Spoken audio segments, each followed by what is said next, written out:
시간이 되었습니다. 우리 주님여 이 손을 꼭 잡고 가소서 우리 함께 찬송하겠습니다.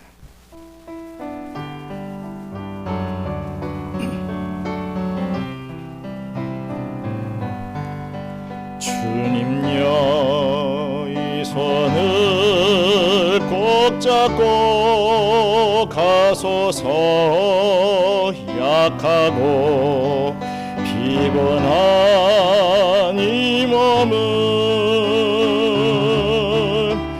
엎은 흑암 속 해치사 빛으로 손잡고 날 인도하소서.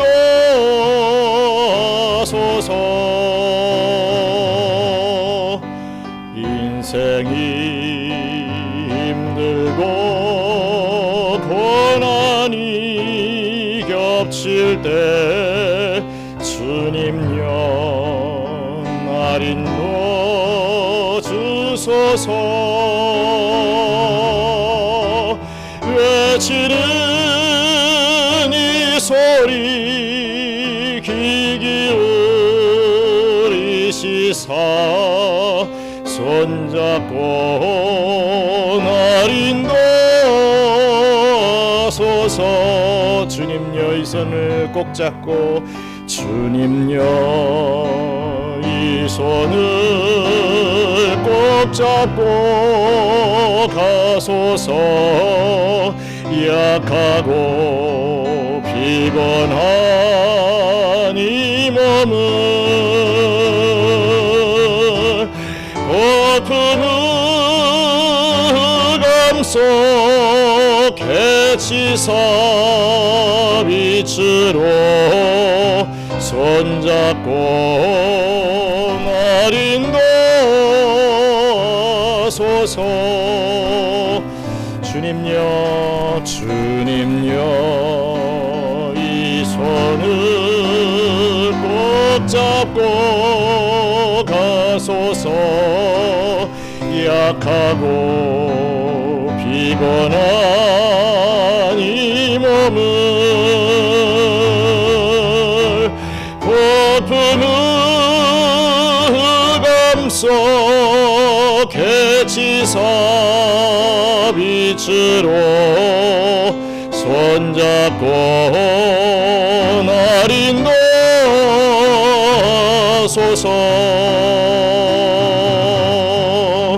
인생이 힘들고 고난이 겹칠 때 주님여 날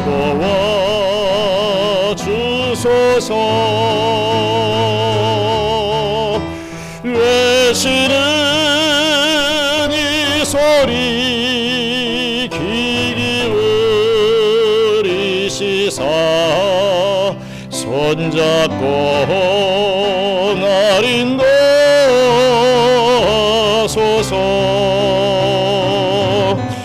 잠시 조용히 기도하는 시간 갖기를 원합니다. 참 힘든 세상을 살아가고 있습니다.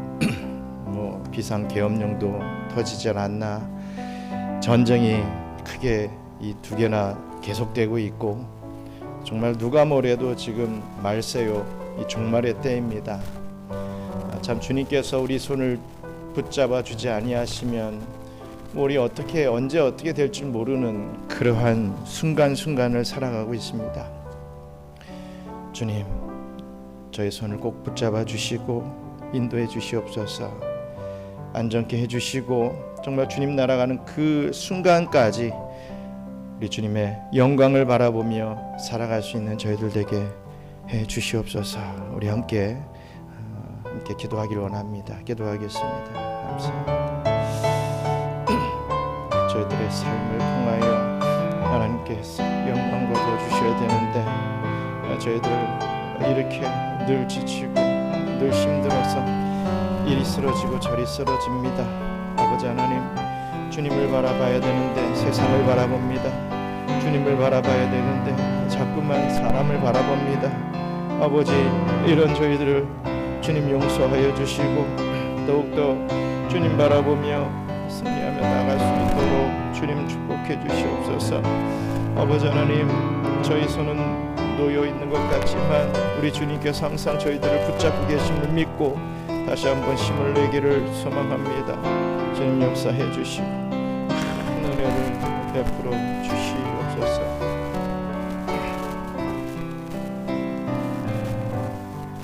주님여, 이 손을 꼭 잡고 가소서. 약하고 피곤한 이 몸은 고품을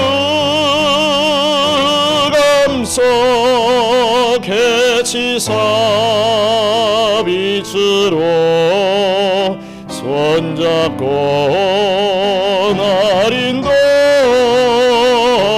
인도소서. 인생이 힘들고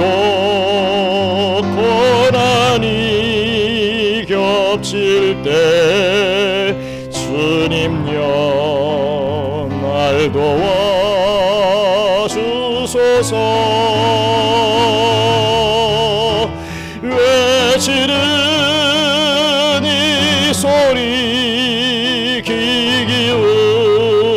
기울이시사 손잡고 날 인도소서. 외치는 이 소리, 외치는 이 소리 귀 기울이시사 손잡고 날 인도소서.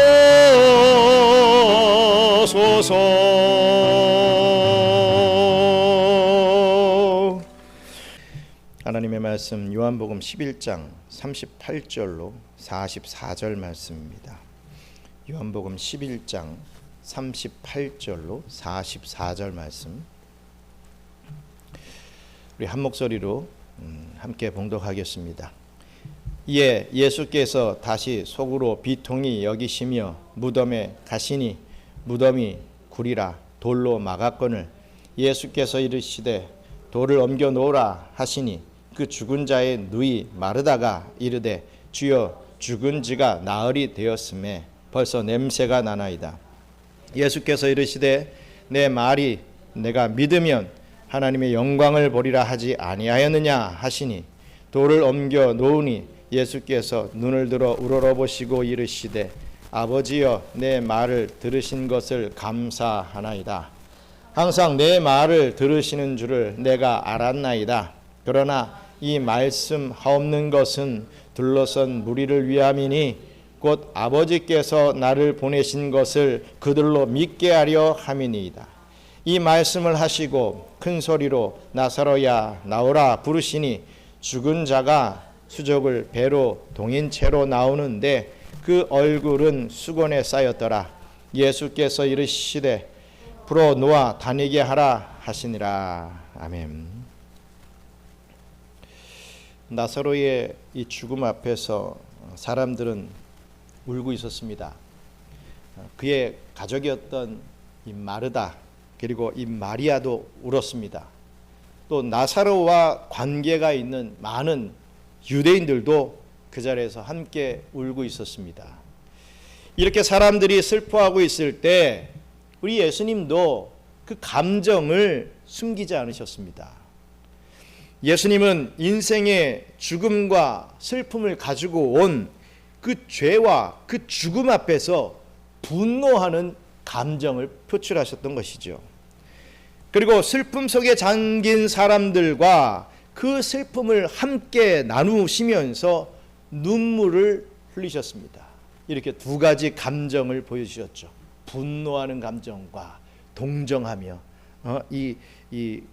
같이 슬퍼해주는 그런 감정을 보여주셨던 것입니다. 예수님은 진심으로 슬퍼하는 자들을 동정하셨고 그들과 마음을 함께 나누시는 정말 참된 위로자였습니다. 오늘 본문은 이 슬픔에 빠져 있는 자들에게 7번째 표적을 우리 예수님께서 나타내 보이시면서 하나님의 영광을 나타내시는 그 장면이 소개되고 있습니다. 유대인들에게 있어서 이 7이라고 하는 숫자는요, 완전수로서 정말 중요하고도 결정적임을 잘 나타내는 의미가 있습니다.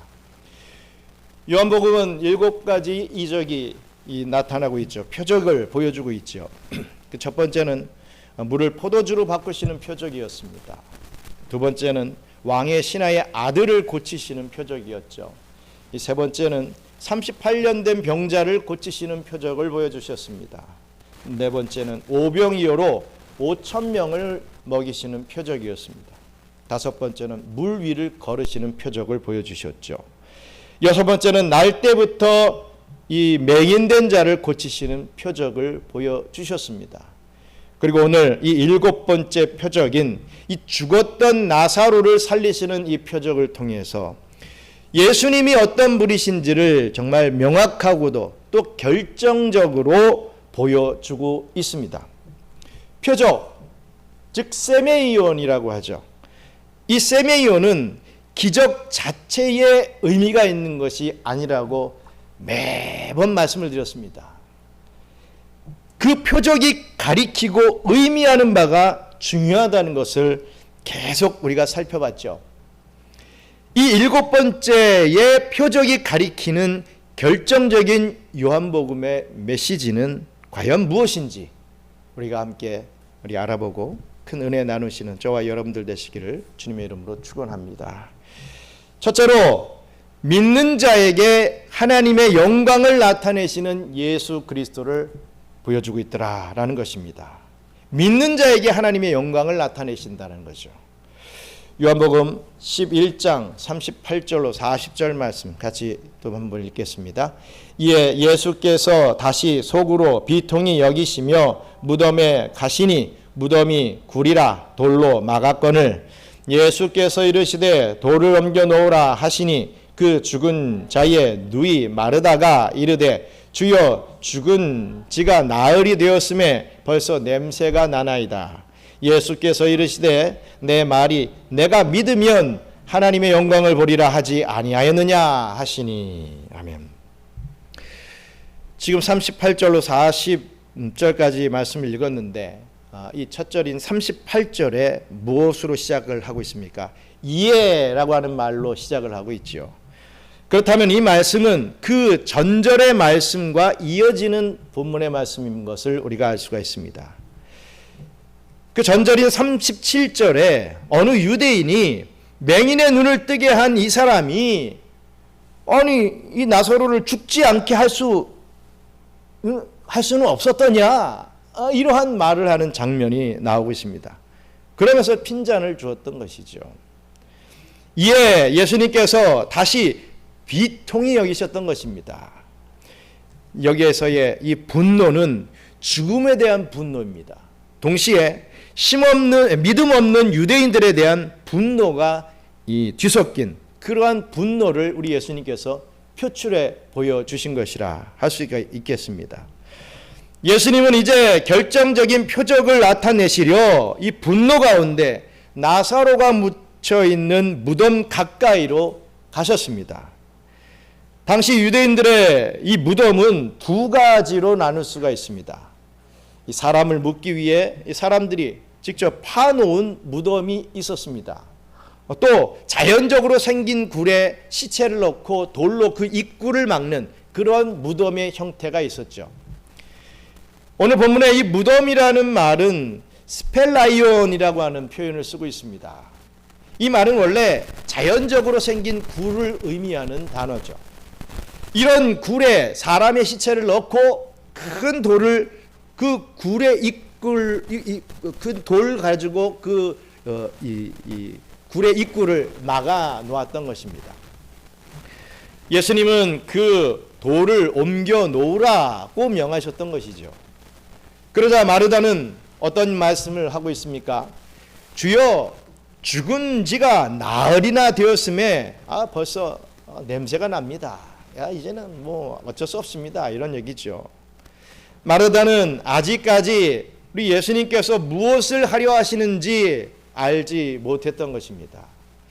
앞에서 마르다는 예수님에 대한 위대한 신앙 고백은 했지만 나사로가 지금 즉시 다시 살아나리라고는 생각하지 못하고 있었던 것이죠. 무덤의 문을 여는 것은 시체가 썩기 전에 냄새가 덜 나도록 향품을 바르기 위함인데 나사로의 시체는 지금 썩기 시작해서 벌써 지독한 냄새가 나고 있었기 때문에 그 시체에 향품을 바른다, 그럴 필요가 없었던 것이죠. 그러니 마르다는 예수님의 말씀을 이해할 수가 없었던 것입니다. 자기의 상식, 자기의 고정관념, 자기의 신앙 수준을 가지고서는 예수님을 이해할 수 없었던 것입니다. 이렇게 인생은 연약하고 한계가 있다는 것이죠.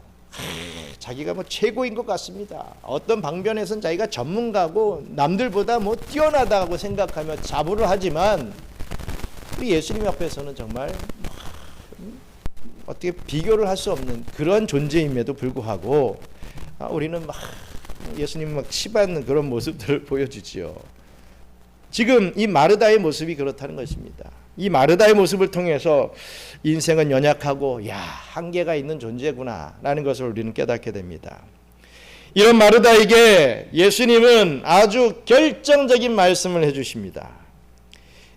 내 말이 내가 믿으면, 네가 믿으면 하나님의 영광을 보리라 하지 아니하였느냐, 이런 말씀을 해주시는 거예요.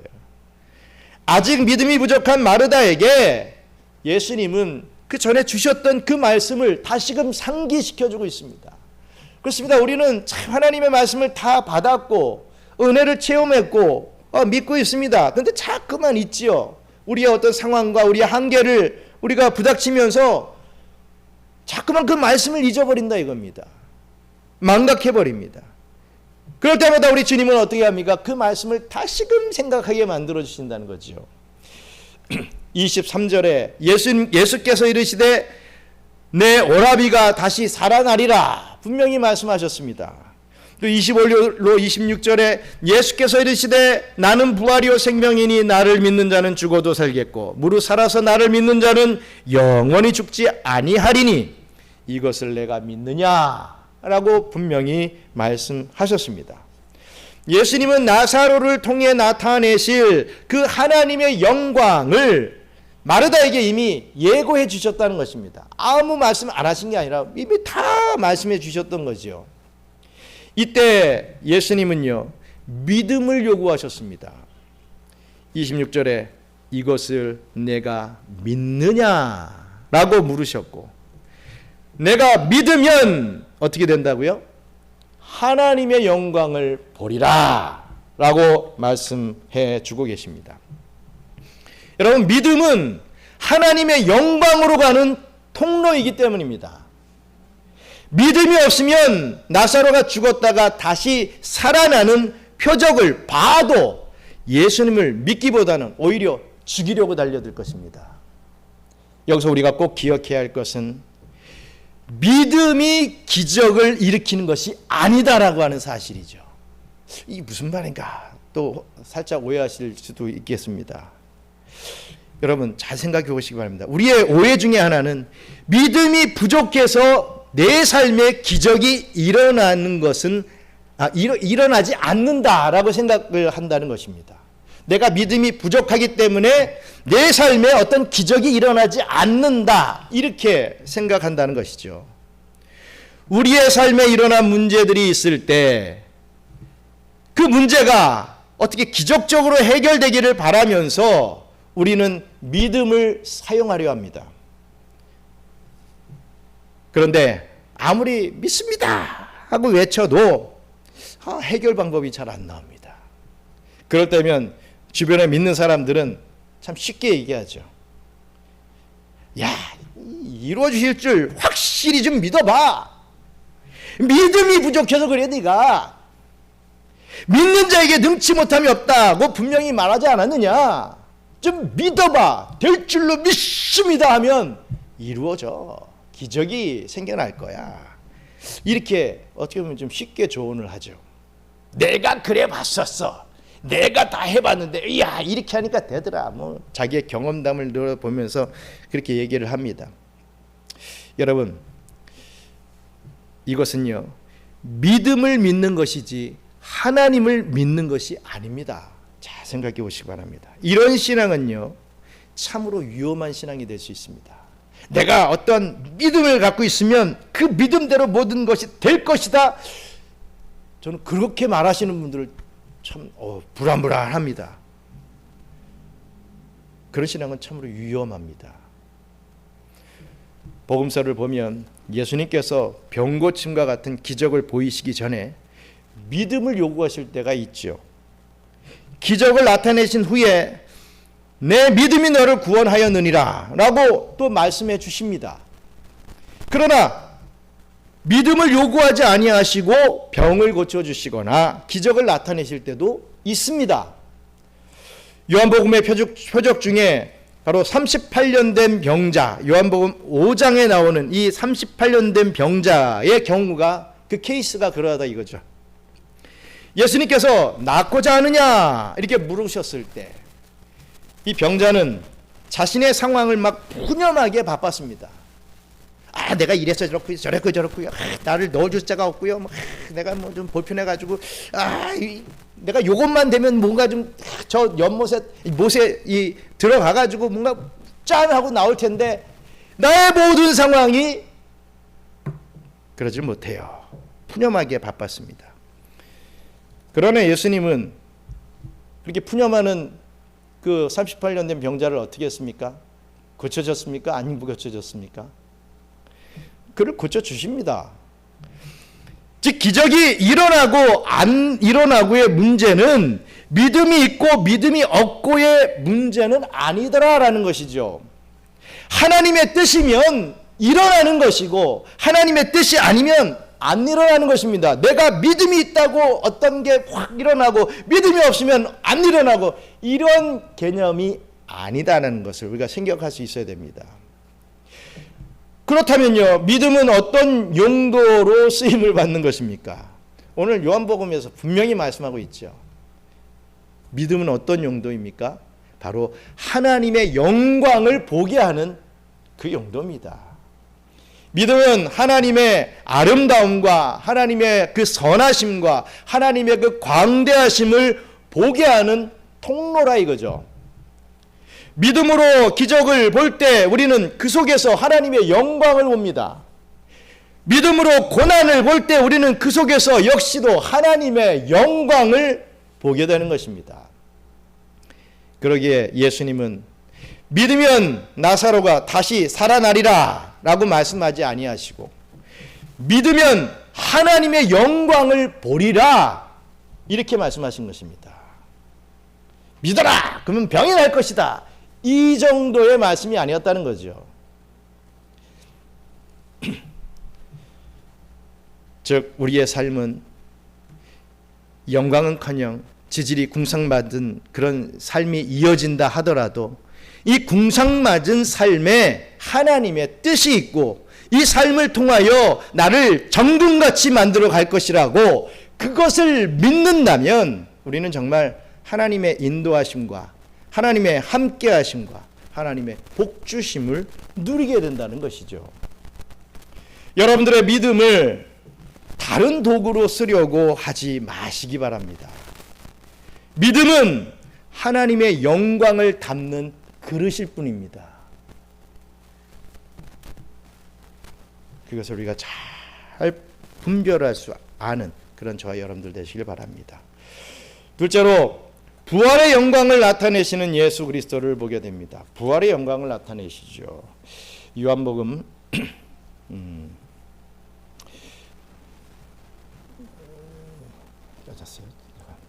여기서 보겠습니다. 요한복음 11장 41절로 44절 말씀. 요한복음 11장 41절로 44절 말씀. 돌을 넘겨 놓으니부터 같이 읽겠습니다. 돌을 넘겨 놓으니 예수께서 눈을 들어 우러러보시고 이르시되 아버지여 내 말을 들으신 것을 감사하나이다. 항상 내 말을 들으시는 줄을 내가 알았나이다. 그러나 이 말씀하옵는 것은 둘러선 무리를 위함이니 곧 아버지께서 나를 보내신 것을 그들로 믿게 하려 함이니이다. 이 말씀을 하시고 큰 소리로 나사로야 나오라 부르시니 죽은 자가 수족을 배로 동인 채로 나오는데 그 얼굴은 수건에 쌓였더라. 예수께서 이르시되 풀어 놓아 다니게 하라 하시니라. 아멘. 마르다는 이 예수님의 말씀에 순종했습니다. 순종하여 돌을 옮겨 놓았습니다. 마르다는 그러면서도 긴가민가했을 것입니다. 그때 우리 예수님께서는 기도를 하십니다. 그 기도는 크게 두 가지의 메시지를 우리에게 주고 있죠. 먼저 성부 하나님 아버지께 감사하는 기도를 드립니다. 예수님의 기도에 응답해 주신 것에 대한 그런 감사의 기도였죠. 예수님은 항상 아버지의 뜻을 구하셨으니 아버지께서 그 기도에 응답해 주시는 것은 당연한 것일 것입니다. 사실 예수님은 기도하지 않으셔도 이 나사로를 살려내실 수 있으신 분이십니다. 우리 요한복음 5장 21절 같이 읽겠습니다. 아버지께서 죽은 자들을 일으켜 살리심같이 아들도 자기가 원하는 자들을 살리느니라. 예수님도 정권을 가지시고 모든 일을 행하실 수 있는 제2위 성자 하나님이시기 때문입니다. 그러나 겸손하게도 우리 예수님은 아버지께 영광을 돌리죠. 이렇게 함으로 우리 예수님은 성부 하나님 아버지와 이런 친밀한 관계, 그리고 이 믿음의 관계, 그리고 예수님의 그 겸손함을 바로 이러한 관계들, 이 기도가 잘 보여주고 있는 것을 봅니다. 또 예수님은 이 표적의 목적을 위해서 기도하고 계시는 것을 봅니다. 즉 나사로를 다시 살리심은 모여있는 무리들을 위함인데 아버지께서 예수를 보내신 것을 믿게 하려 함이라는 것을 나타내시며 이렇게 기도하고 있습니다. 즉 사랑하는 나사로를 다시 살려서 함께 교제하는 목적이 아니라는 거죠. 아이고 내 사랑하는 저 나사로, 아이고 불쌍하다, 내가 널 살릴게, 아이고 살았구나, 우리 함께 좋게 교제하자, 아이고 그동안 만나보지 못했었는데 함께 우리 시간을 좀 같이 하자, 사랑을 나누자, 이게 목적이 아니라는 거죠. 이 표적으로 예수가 어떤 분이신지를 보여주고 그것을 믿게 하려고 이 표적을 행하신다는 것입니다. 나사로와 잘 지내기 위해서 그 표적을 행하신다는 게 아니죠. 그게 주가 아니라는 것입니다. 주객이 전도가 되는 것이죠. 이 아버지와 아들의 뜻이 온전해지기를 우리 예수님께서는 기도하신 것입니다. 그렇습니다. 기도의 목적은 바로 이런 것입니다. 기도를 통해서 우리의 겸손을 나타내고 아버지의 뜻이 이루어지는 것, 바로 이것이 기도이죠.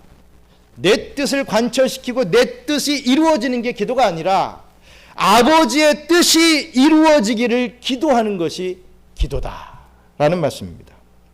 이런 기도를 마치시고 우리 예수님은 나사로를 부르십니다. 요한복음 11장 43절로 44절 또 한번 읽겠습니다. 이 말씀을 하시고 큰 소리로 나사로야 나오라 부르시니 죽은 자가 수족을 배로 동인 채로 나오는데 그 얼굴은 수건에 쌓였더라. 예수께서 이르시되 풀어놓아 다니게 하라 하시니라. 아멘. 우리 예수님은 큰 소리로, 이게 중요합니다. 큰 소리로 나사로야 나오라 이렇게 부르셨습니다. 나사로야 나오라, 좀 나와주겠니?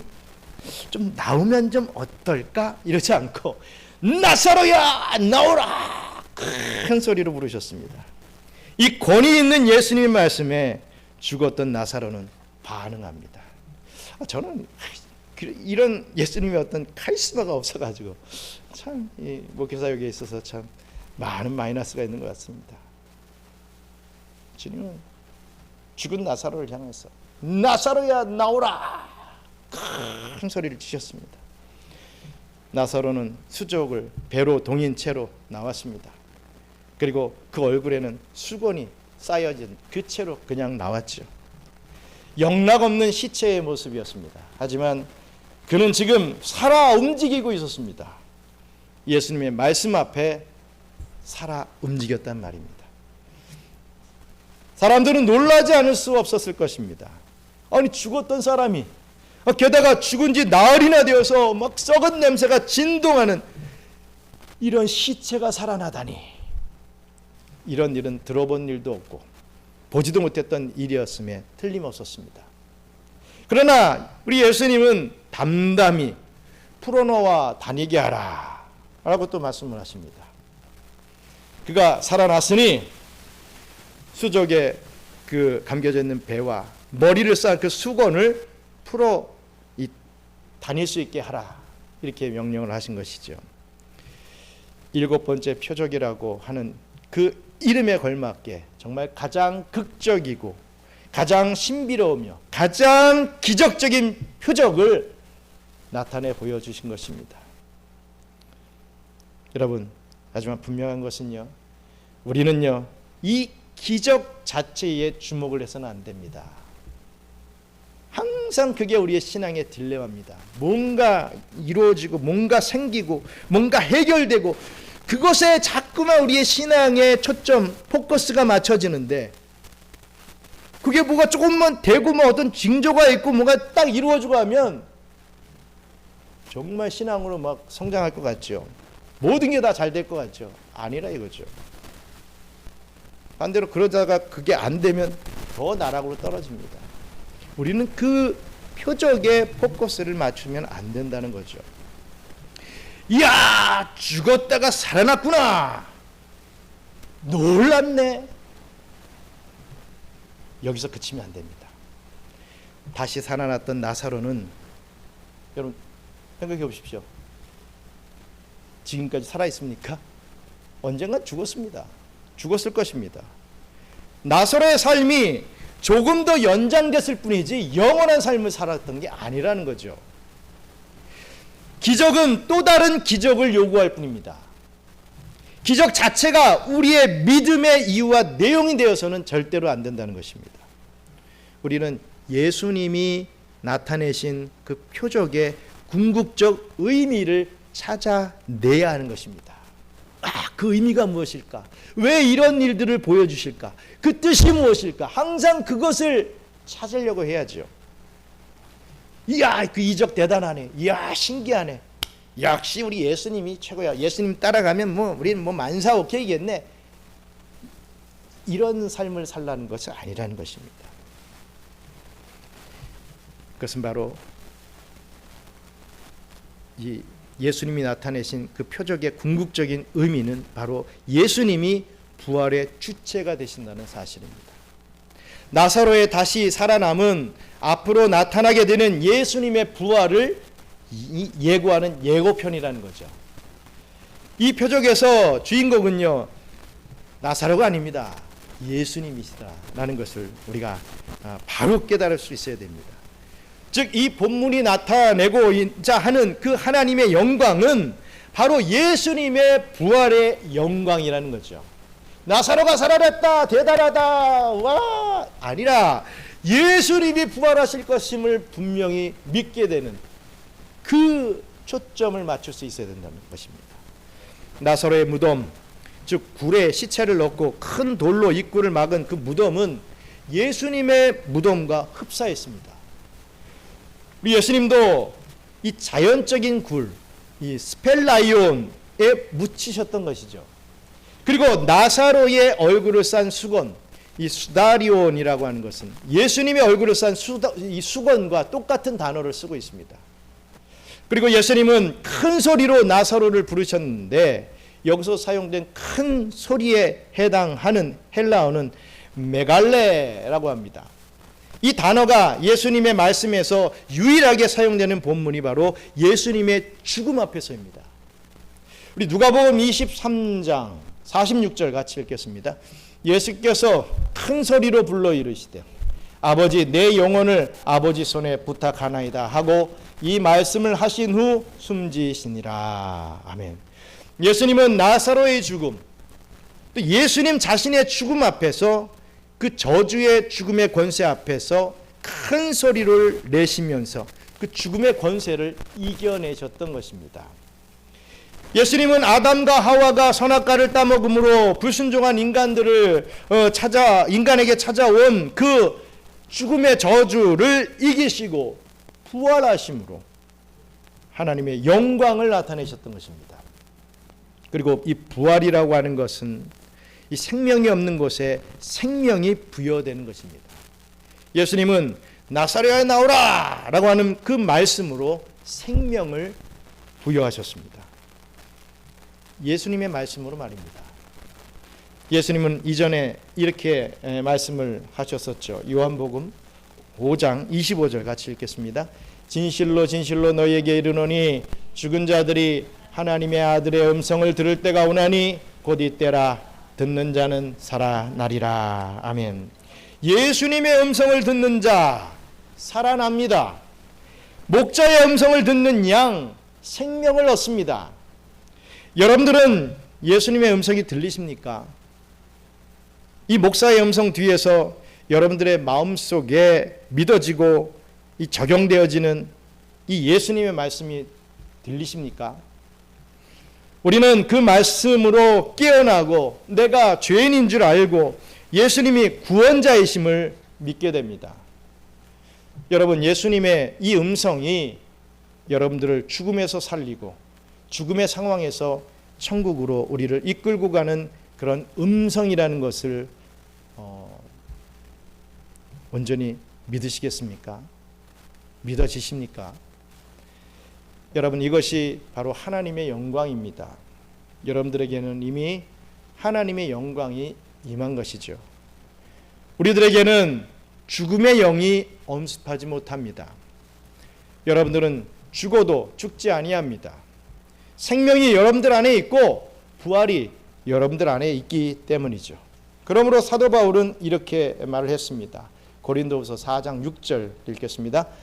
어두운 데에 빛이 비치라 말씀하셨던 그 하나님께서 예수 그리스도의 얼굴에 있는 하나님의 영광을 아는 빛을 우리 마음에 비추셨느니라. 아멘. 이 세상이 어둠 속에 있을 태초에 우리 하나님은 빛이 있으라 말씀하심으로 이 세상에 생명을 부여하셨습니다. 그 하나님이 예수의 얼굴에 있는 그 영광을 우리 마음에 비추셨습니다. 즉 예수님의 말씀으로 말입니다. 그래서 예수님의 말씀을 들을 때 우리는 살아납니다. 다른 방법은 없습니다. 이 방법, 이러면 살까 저러면 살까 참 우리가 찾아 헤맬 때가 많죠. 마치 불로 영생하는 이 약을 찾아다니는 사람들 같이 우리는 이거 저건 이러면 날까 저러면 날까 막 찾아다닌다 이거죠. 하지만 분명한 것은 다른 방법 없습니다. 뭐 음악, 미디어, 뭐 감동적인 예화 이런 거에서 우리가 뭔가 찾을 수가 없습니다. 예수님의 말씀만이 우리의 모든 것을 해결합니다. 생명을 주십니다. 이 말씀으로 우리는 영혼과 육신이 살아나는 것입니다. 예수님의 말씀 앞으로 나와야 됩니다. 여러분들의 삶이 반드시 영광스러워질 것이 분명합니다.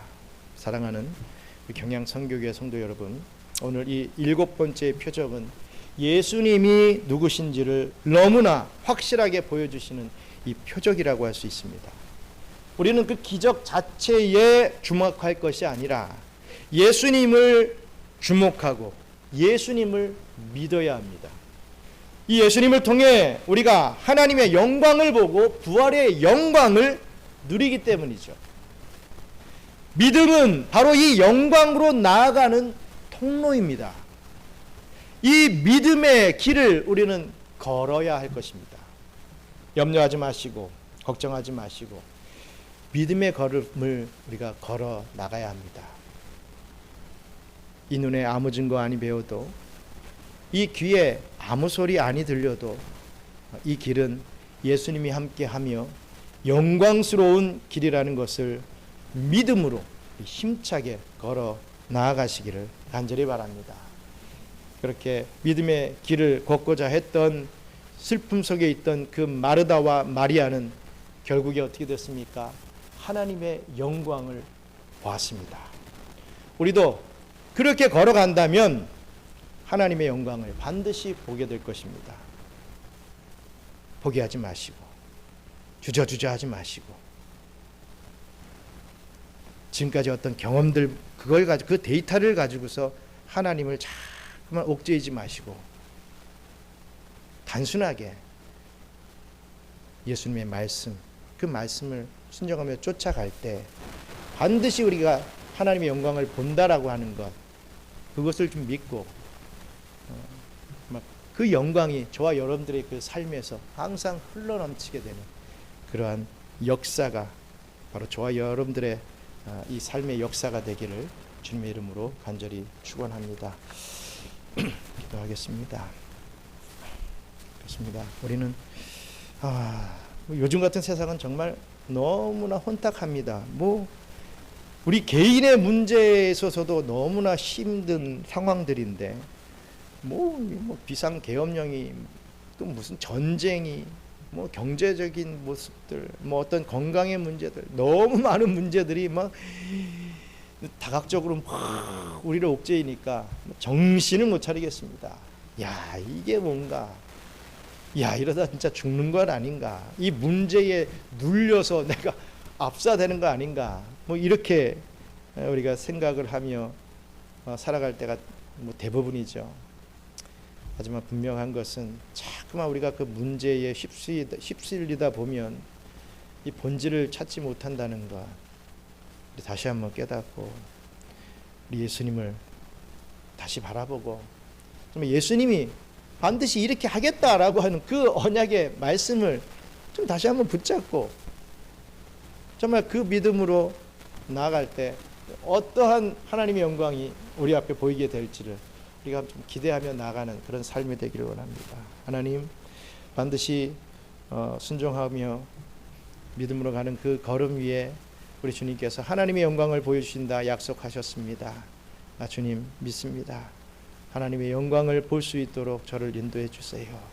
그 하나님의 영광을 바라보며 정말 이 악한 세상, 정말 어디 하나 바늘구멍도 없는 이 압사당할 것 같은 이 세상에서 우리가 이 노아의 방주가 엄청난 폭풍 속에서도 위로 승천했던 것 같이 우리가 그러한 하나님의 백성으로서의 승리의 삶을 살 수 있게 해달라고 우리 함께 기도하기를 원합니다. 함께 기도하겠습니다. 감사합니다. 하나님, 좌를 봐도 우를 봐도 위를 봐도 아래를 봐도 참 인간적인 이 육신의 눈을 보면 참 어디 하나 구멍이 없습니다.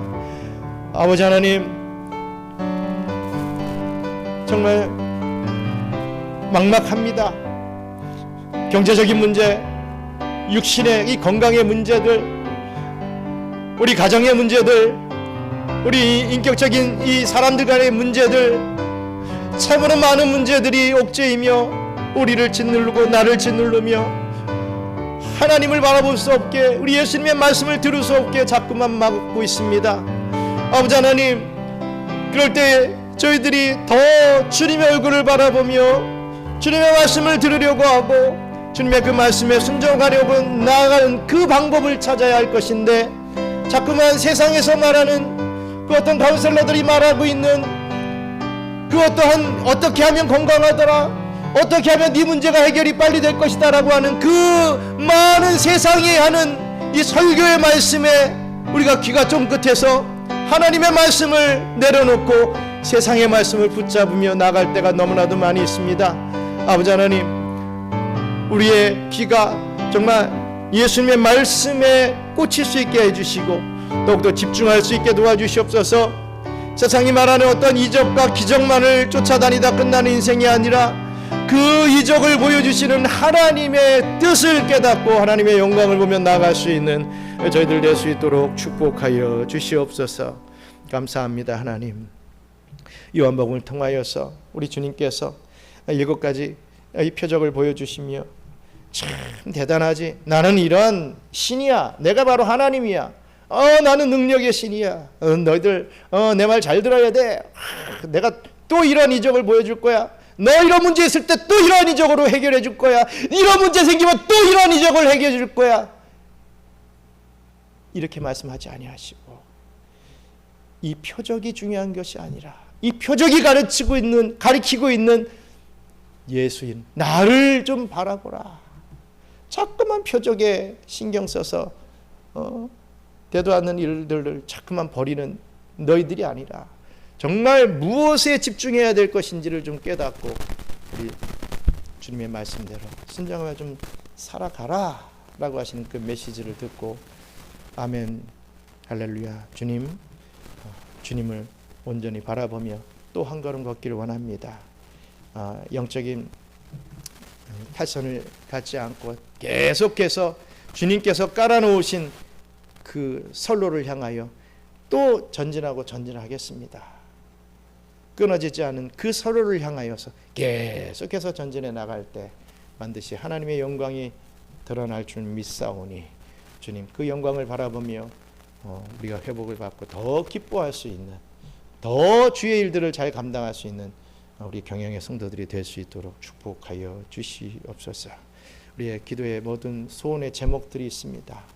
하나하나 응답해 주시되 그것을 통하여 더욱더 예수님을 잘 믿을 수 있도록 역사하여 주시고 정말 우리의 어떤 건강적인 문제, 또 우리의 어떤 마음적인 문제, 이런 것들 다 내려놓고 또 주님을 바라볼 수 있도록 축복하여 주시옵소서.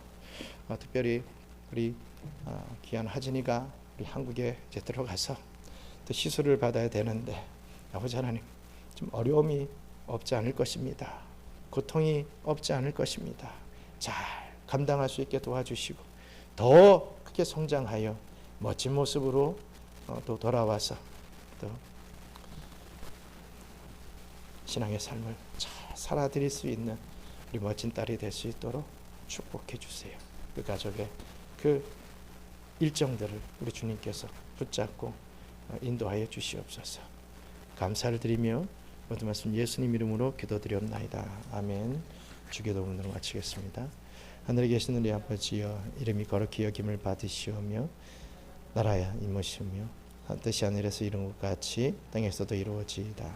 오늘 우리에게 일용할 양식을 주시옵고 우리가 우리에게 죄 지은 자를 사하여 준 것 같이 우리 죄를 사하여 주시옵고 우리를 시험에 들게 하지 마시옵고 다만 악에서 구하옵소서. 나라와 권세와 영광이 아버지께 영원히 있사옵나이다. 아멘.